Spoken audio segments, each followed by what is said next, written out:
Assalamualaikum dan selamat datang ke channel Cikgu Zu. Dalam video ini, kita akan membincangkan standard kandungan 1.6 struktur data dan modular. Ini merupakan tajuk bagi tingkatan 4. Dalam video ini, kita akan membincangkan 10 soalan percubaan sains komputer dari negeri-negeri bagi tahun 2020. Kita mulakan dengan soalan yang pertama. Raja 4 menunjukkan sub atau cara fungsi. Raja 4 ini menunjukkan sub atau cara yang menggunakan bahasa pengaturcaraan Java. Kita lihat di sini di bahagian atas ini, okey, dilabelkan dengan A. Ini merupakan pemanggil main. Dan seterusnya kita lihat di bahagian B ini, okey, ini adalah definisi faedah mudah. Definisi faedah mudah ini adalah sub atau cara yang dipanggil. Okey. Soalannya, berdasarkan Raja 4, tuliskan A atau B bagi sub atau cara pemanggil. Jadi di sini kita lihat pemanggil adalah A, jadi jawapannya adalah A. Yang dipanggil, okey, dipanggil adalah B, jadi jawapannya adalah B. Soalan yang kedua, nyatakan parameter. Kita lihat di sini, public static void main, okey, dalam kurungan ini adalah parameter. Sama juga bagi sub atau cara di bawah ini, public static double faedah mudah dalam kurungan, okey, ini adalah parameter. Jadi soalan mintakan parameter, kita senaraikan. Okey, double principal, double kadar, inch tahun. Ataupun kita boleh tulis strings argument. Soalan B, persamaan sub atau cara, prosedur dan fungsi. Untuk prosedur dan fungsi, persamaannya adalah kedua-duanya memulangkan kawalan. Soalan yang kedua, Raja 10 merupakan segmen kod atau cara JavaScript bacaan suhu bagi 6 orang murid. Okey, kita lihat Raja 10, ini adalah pengisytiharan bagi tata susunan. Nama tata susunannya adalah suhu. Okey, lihat di dalam kurungan ini adalah elemennya. Okey, elemen yang pertama, indeksnya adalah 0. Elemen yang kedua adalah 1. Elemen yang ketiga adalah indeks 2. Elemen yang keempat, indeksnya 3. Elemen yang kelima, indeksnya 4. Dan elemen yang keenam, indeksnya 5.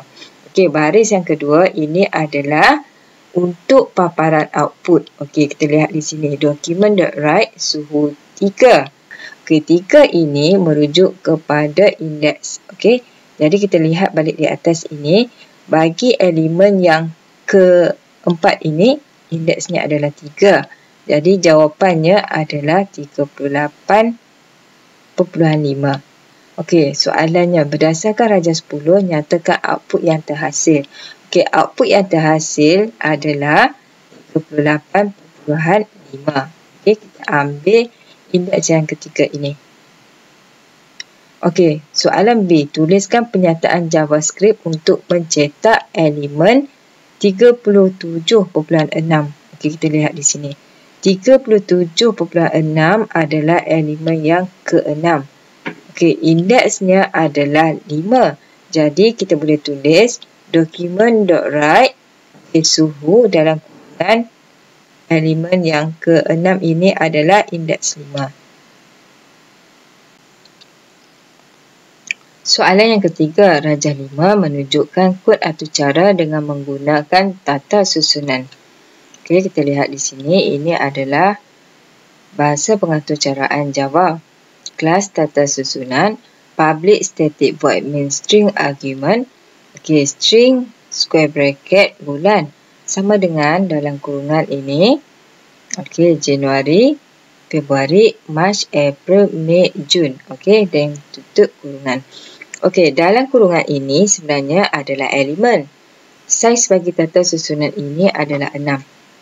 Okey, soalannya, berdasarkan Raja 5, lukiskan Raja blok yang disimpan dalam memori komputer dengan memasukkan nama tata susunan, indeks dan elemen. Okey, kita lihat di sini. Bulan ini, okey, ini adalah nama tata susunan. lihat pada baris di atas ini adalah indeks. Okey, indeks bagi elemen bermula dengan 0, 1, 2, 3, 4, 5. Okey, kita akan isikan indeks ini pada baris yang di atas ini. Okey, ini adalah indeks bagi data susunan bulan. Okey, untuk baris yang di bawah ini, kita akan tuliskan elemennya. Okey, elemen yang pertama adalah Januari, kedua adalah Februari, elemen yang ketiga adalah Mac, elemen yang keempat adalah April, elemen yang kelima adalah Mei dan elemen yang keenam adalah Jun. Okey, untuk string, okey, pastikan ditulis dalam tanda bacaan ini. Soalan yang keempat, lengkapkan penyataan di bawah dengan jenis sub atau cara. Okey. Digunakan bagi mengembalikan data dan jenis data pulangan dalam sintaks seperti integer dan double. Seperti yang kita tahu, sub atau cara terbagi kepada dua iaitu fungsi dan prosedur. Untuk yang mengembalikan data, ini adalah fungsi. Yang kedua, digunakan untuk paparan dan tidak mengembalikan data. Jadi, keywordsnya adalah tidak mengembalikan data. Prosedur yang tidak mengembalikan data. Jadi, jawapan untuk yang kedua ini adalah prosedur. Soalan yang kelima, Rajah 13 menunjukkan kod atau cara mengira jumlah nombor dalam suatu senarai yang melibatkan penggunaan sub atau cara fungsi. Okey, soalan telah menyatakan sub atau cara fungsi. Kita lihat pada coding kita ada perkataan return. Jadi, ini adalah fungsi. Okey, kita balik ke atas ini. Ini adalah HTML yang menggunakan JavaScript. Okey, sebab di sini ada script dan di luar ini adalah HTML. Sekarang kita lihat tiga baris yang pertama ini. Ini adalah pengisytiharan bagi tata susunan dan pemberi ubah. Sekarang kita lihat baris yang seterusnya. Okey, ini adalah pemanggil yang akan memanggil sub atau cara jumlah no. Okey, soalannya, berdasarkan Rajah 13, nyatakan nama sub atau cara fungsi yang digunakan. Okey, namanya adalah jumlah no. Okey, soalan B, tuliskan output bagi atau cara tersebut. Okey, kita lihat di sini. Baris di bawah ini, document.write jum 1. Ini adalah untuk paparan output. Kita lihat jum 1. Jum 1, okey. Jum 1 ini adalah jumlah no senarai pertama. Okey, kita akan lihat senarai pertama adalah 2, 4, 10 dan 20. Okey, di sini dalam fungsi ini operasi yang dijalankan adalah menambah, okey, menambah jumlah nombor dari senarai. Okey, senarai yang pertama inilah. Okey, nombor yang akan ditambah adalah 2 tambah 4 tambah 10 tambah 20 dan akan dapat 36 untuk jum 1. Untuk jum 2 pula kita akan lihat senarai yang kedua. Okey, jum 2 ini, tengok di sini ya, senarai yang kedua. Kita lihat senarai yang kedua adalah 100, 200 dan 333.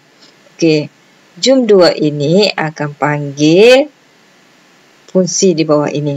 Dan operasinya adalah mengira jumlah nombor bagi senarai yang kedua ini. Jadi, kita akan tambahkan 100 tambah 200 tambah 333. Dan untuk jum 2 ini adalah 633. Di sini kita lihat document.write jum 1, maknanya outputnya adalah 36. Yang kedua, document.write, okey, jum 2, jawapan tadi kita dapat 633. Jadi output kita adalah 36 dan 633. Lihat di sini ada tag BR. BR ini adalah untuk baris baharu ataupun new line. Jadi jawapan kita 36, di baris yang bawahnya adalah 633. Soalan 6. Raja 16A menunjukkan satu atau cara Java dan Raja 16B ialah output yang dihasilkan apabila atau cara tersebut dilaksanakan. Okey, maknanya di atas ini adalah coding, di bawah ini adalah paparan output. Okey, kita lihat di sini public class beri salam, static Java util.scanner, scanner sama dengan new Java util.scanner, system in. Okey, untuk baris ini adalah input interaktif. Kemudian kita lihat di bawah ini. Ini adalah pemanggil main. Okey, di bawah ini kita lihat ada string x, kemudian get nama. Get nama ini adalah pemanggil sub atau cara di bawah ini. Okey, get nama akan panggil sub atau cara di bawah ini iaitu fungsi. Kerana di bawah ini ada perkataan return. Soalannya, berdasarkan Raja 16A dan Raja 16B, nyatakan nama satu cara fungsi yang meminta pengguna memasukkan nama. Okey, ini adalah nama satu cara fungsi iaitu get nama. Okey, mesti ada perubahan sama seperti dalam sub atau cara di bawah ini. Soalan B, data yang diinput oleh pengguna.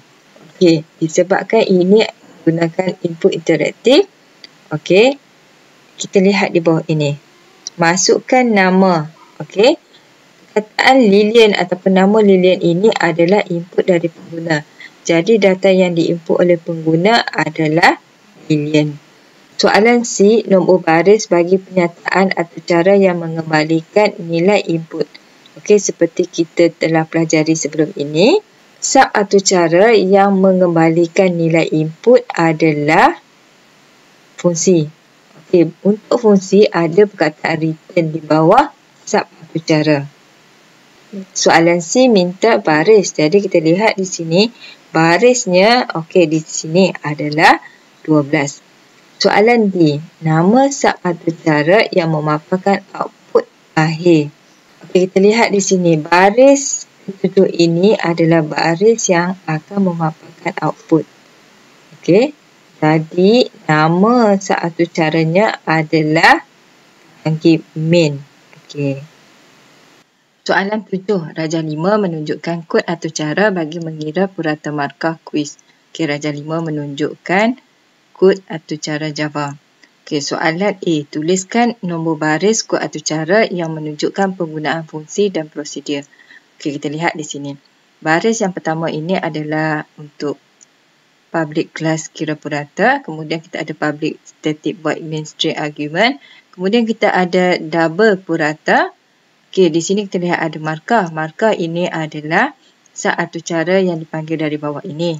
Kemudian kita ada papa purata, yang mana purata ini adalah daripada purata di atas ini yang didapati selepas pengiraan markah ini. Okey, kemudian kita lihat pada baris seterusnya iaitu baris 6. Baris ini adalah, kita lihat di sini, ini adalah sub atau cara dan di sini ada perkataan return. Jadi ini adalah sub atau cara fungsi. Yang di bawah ini pula, sub atau cara di bawah ini, lihat, hanya untuk paparan sahaja iaitu system.out.println. Jadi ini adalah prosedur. Okey, untuk fungsi baris dari nombor, kita lihat di sini fungsi baris dari nombor 6 hingga 9. Jadi kita isikan dalam jawapan kita 6 hingga 9. Okey, yang seterusnya untuk prosedur. Prosedur adalah dari 10 hingga 12. Soalan B. Tulis satu segmen kod atau cara yang dapat mengira jumlah bagi 4 markah kuis. Segmen kod atau cara ini berada dalam fungsi yang dinamakan sebagai cari jumlah. Jadi kita perlu tulis satu sub atau cara yang mana namanya adalah cari jumlah. Kemudian kita lihat di sini mengira 4 markah kuis. Jadi kita perlu ada 4 markah iaitu markah 1, 2, 3, 4. Okey, sekarang kita tuliskan kod segmennya. Public static integer. Okey, cari jumlah dari nama atas ini. Kemudian 4 markah iaitu integer kuis 1, integer kuis 2, integer kuis 3 dan integer kuis 4 sebagai parameter. Okey, seterusnya ini adalah untuk pengiraan integer jumlah. underscore 4 markah sama dengan kuis 1 tambah kuis 2 tambah kuis 3 tambah kuis 4. Kemudian kita akan returnkan hasil pengiraannya iaitu jumlah underscore 4 markah ini.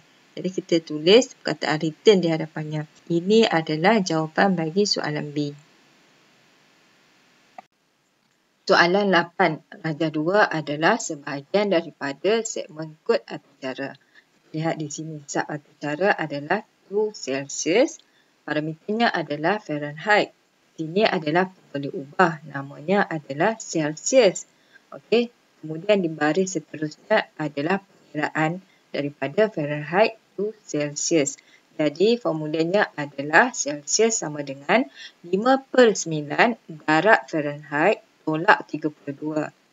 Baris seterusnya adalah document.write. Suhu adalah Celsius, ini adalah pengiraan daripada baris yang kedua ini. Kemudian dipaparkan juga darjah Celsius. Okey, kita lihat di sini. Okey, document.write ini adalah untuk paparan. Soalannya, nyatakan jenis sub atau cara di atas. Okey, berbalik pada rajah 2, kita lihat sub atau cara ini hanyalah untuk memaparkan output sahaja. Okey, di baris yang terakhir tiada perkataan return. Jadi jenis sub atau cara ini adalah prosedur. Soalan 9, rajah 11 berikut merupakan sebahagian atau cara JavaScript. Kita lihat pada rajah 11. Okey, baris yang pertama adalah tag untuk skrip. Yang kedua adalah ini adalah pengisytiharan atau susunan warna. Okey, di sini kita lihat ada elemen merah, jingga, kuning, hijau, biru, indigo dan ungu. Seterusnya di bawah ini adalah pengisytiharan bagi boleh ubah color. Okey, saiz tata susunan adalah 7. Okey, 1, 2, 3, 4, 5, 6, 7. Dan di sini kita lihat, okey, yang pertama ini adalah indeks 0, kemudian indeks 1, 2, 3, 4, 5 dan 6. Okey, baris seterusnya adalah struktur kawalan pengulangan for. Okey, seterusnya adalah pernyataan if dan yang terakhir ini adalah untuk paparan output. Soalannya, berdasarkan rajah 11, nyatakan nama tata susunan bagi atau cara di atas. Nama tata susunan adalah warna. Soalan B, tentukan saiz tata susunan tersebut. Saiznya adalah 7. Soalan C, tuliskan output yang terhasil. Untuk output, kita akan lihat pada baris yang di bawah ini, iaitu akan dipaparkan warna. Okey, warna ini dalamnya adalah indeks, yang mana jika indeks ini sama dengan indigo, jadi akan dipaparkan.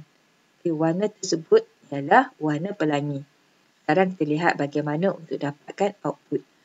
Kita mulakan dengan color sama dengan 0. Kemudian color 0 tadi kurang daripada 7. Kita lihat di sini.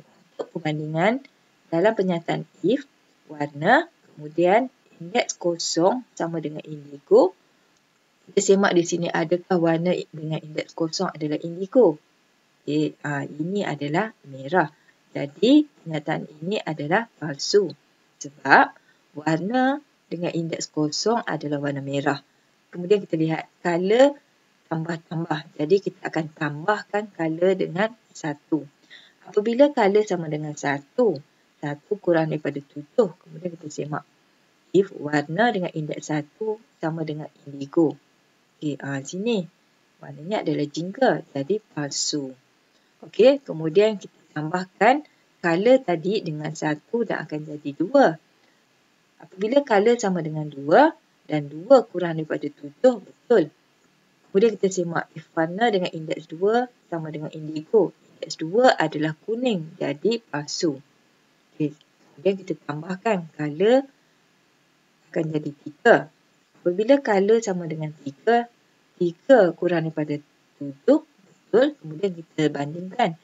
If warna dengan indeks 3 sama dengan indigo, sini adalah hijau, jadi palsu. Kita tambahkan color akan jadi 4. Apabila color sama dengan 4 kurang daripada 7, betul. Kemudian kita bandingkan. If warna, indeks 4 sama dengan indigo. Indeks 4 adalah biru. Jadi, tak sama dengan indigo kan? Jadi palsu. Kita tambahkan color jadi 5. Apabila color sama dengan 5, kemudian 5 kurang daripada 7. Yang ini betul lah. 5 kurang daripada 7. Kemudian kita semak. If warna dengan indeks 5 sama dengan indigo. Kita lihat di sini. Indeks 5 sama dengan indigo. Jadi benar. Apabila benar, barulah akan dipaparkan. Indigo ialah warna pelangi. Jadi output kita adalah indigo ialah warna pelangi. Kemudian kita tambahkan color dengan 1 akan jadi 6. Apabila color sama dengan 6, 6 kurang daripada 7. Benar. Kemudian kita bandingkan.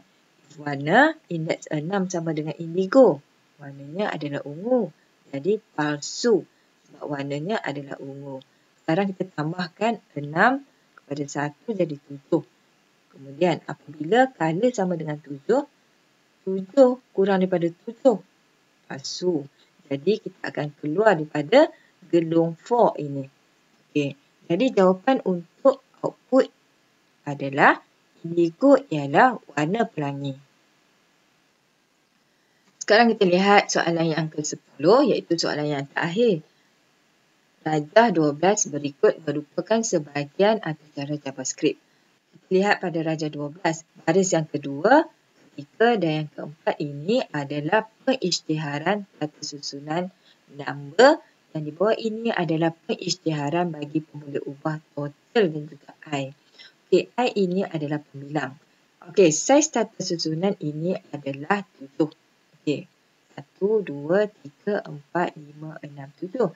Elemennya adalah negatif 9, negatif 1, negatif 8, 2, 13, negatif 7 dan 4. Sekarang kita lihat. Elemen yang pertama indeksnya 0, kemudian elemen yang kedua indeksnya 1, kemudian indeks 2, 3, 4, 5 dan 6. Sekarang kita lihat pada baris yang seterusnya. For I sama dengan 0, I kurang daripada 7 dan I tambah-tambah.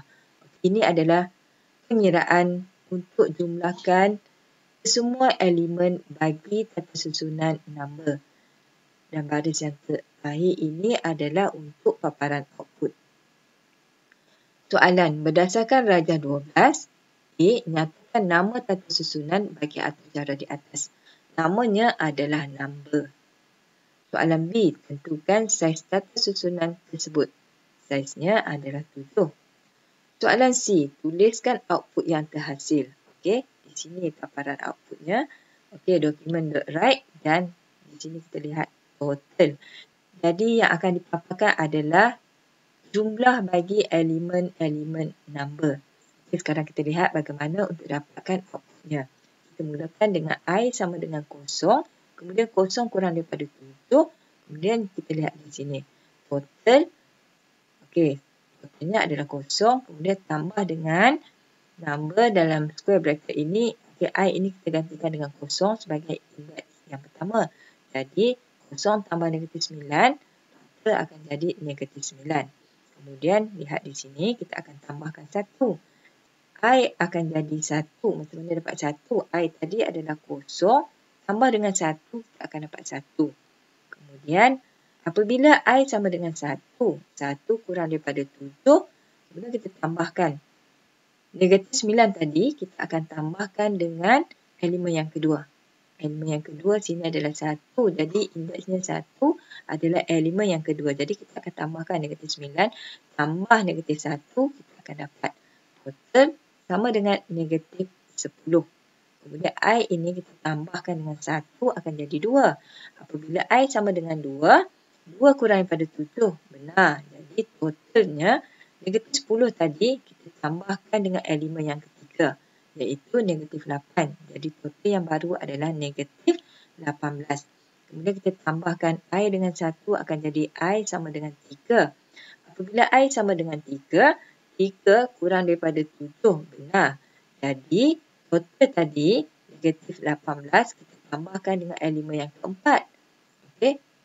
Sini akan jadi 3 kan. Jadi kita tambahkan dengan elemen keempat iaitu 2.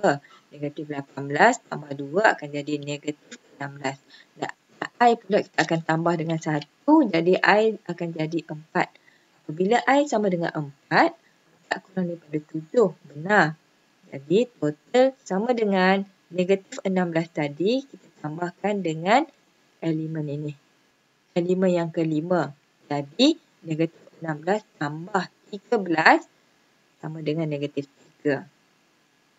I kita akan tambah 1 jadi I sama dengan 5. Apabila I sama dengan 5, 5 kurang daripada 7 benar. Jadi totalnya kita akan tambahkan negatif 3. Kita akan tambahkan dengan elemen yang ke-6 iaitu negatif 7. Total baru akan jadi negatif 10. Kemudian kita akan tambahkan I. I akan jadi 6. Apabila I sama dengan 6, 6 kurang daripada 7 benar. Jadi total kita akan ambil negatif 10 tadi kita tambahkan dengan elemen yang terakhir iaitu 4. Total yang baru adalah negatif 6. Kemudian I kita tambahkan dengan 1 akan jadi 7. Apabila I sama dengan 7, kita semak di sini. 7 lebih kecil daripada 7, palsu kan? Jadi kita akan keluar hitung. Jadi output yang terhasil adalah, okey, ini. Output total yang terakhir adalah negatif 6. Itu saja perkongsian untuk kali ini. Semoga mendapat manfaat.